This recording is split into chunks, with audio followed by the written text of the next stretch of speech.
Hello, YouTube. I'm Vince White. I'm an employment attorney, and today we're talking about the Klout Flop, which is not a term that I invented. Obviously, I first heard it from Neal Brennan, a stand-up comedian, who says that a fella named Metzger created it, and I heard it on a podcast called The Flagrancy 2, I believe.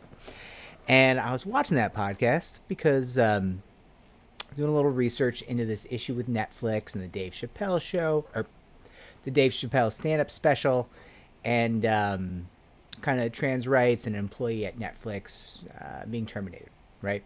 And that video is coming later this week. But I'm doing research, and Neal Brennan, close friend of Chappelle, I believe part of the team that brought the world the Chappelle show. It was relevant, right? He was talking about some of the stuff that Chappelle is facing with his new stand-up special, and I wanted some background for the video, right? And I'm going to set all that aside. That's for another video. He started using this term, the Klout Flop, and I think it's at Klout Flop may actually be credited to Brennan, and maybe Metzger said flopping for clout or something like that. And essentially, what the term tries to do is to separate out real, legitimate, like, discrimination, right? We want that over here, so we can address that over here, and then we want people who are kind of like flopping. The Twitter mob, right? Who are just kind of like outrage addicted lunatics who just say things to get clout on social media. We want to separate out those two groups, right? We want, and of course, the flop, very popular in soccer and basketball, is when someone does not foul you, but you pretend that they harmed you greatly and that you're in terrible pain and you'll never walk again, and your goal is to get an advantage, right? By pretending that they harmed you. So the Klout Flop is when people pretend that they've been harmed on social media to try to get an advantage. Now, I think it's a really useful term, right? That's something that comes up in our field all the time. All the time. And listen, I am going to believe victims. It's what I do. It is my job. There are plenty of people in the world who don't believe victims. We don't need more of those. My job, my role, I believe victims. I fight for the people who want to call me, who have been wronged. I fight for them. I believe them. The end. Unless I have reason to believe they're lying, I believe them. But I get a lot of calls from a lot of people, right? And some of the stuff I get, well, listen, I get it. You want a complaint, or you want to have a litigation, or you want to be famous on Twitter for 30 seconds while people read your 200 plus characters. But there's a difference between real discrimination, right? I mean, if your livelihood is being impacted, if your well-being is being impacted, that's a really important thing. That is something we want to help you with. If you wrote an email to someone and you demanded to know that individual's pronouns, and they said they didn't want to give you their preferred pronouns, guess what? You can be as mad as you want. That person didn't harm you. Okay? Now, on the other hand, if you're dead naming someone, right? Someone's like, hey, here's my preferred pronouns. Here's how I'd like you to refer to me. And you're going out of your way to not use those pronouns, to harm them. One, fuck you. Two, yeah, you're harming that person. You are harming that person's well-being. And if it's in the context of the workplace, no doubt in my mind, that's a claim. We can talk about that. We can talk about how that harms your career, how it harms your well-being, all of that, right? Counterpoint, if, let's say you're me, right? White, cisgender male. And maybe you got a big Twitter account. I don't, but maybe just hypothetically I do in this scenario. And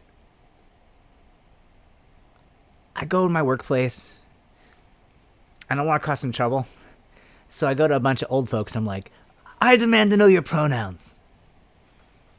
Yeah, first off, you don't get to demand to know anybody's pronouns. If people want you to know their pronouns, they'll let you know. Inherently, if you're demanding people's pronouns, which is not your right, it's not your right. You don't get to make a big deal out of people's gender. You don't. So you don't get to demand their pronouns. They'll give them to you if they'd like to. That's how it works. Anything else is you making a really big deal out of gender. Which, guess what? Is a form of discrimination. You moron, right?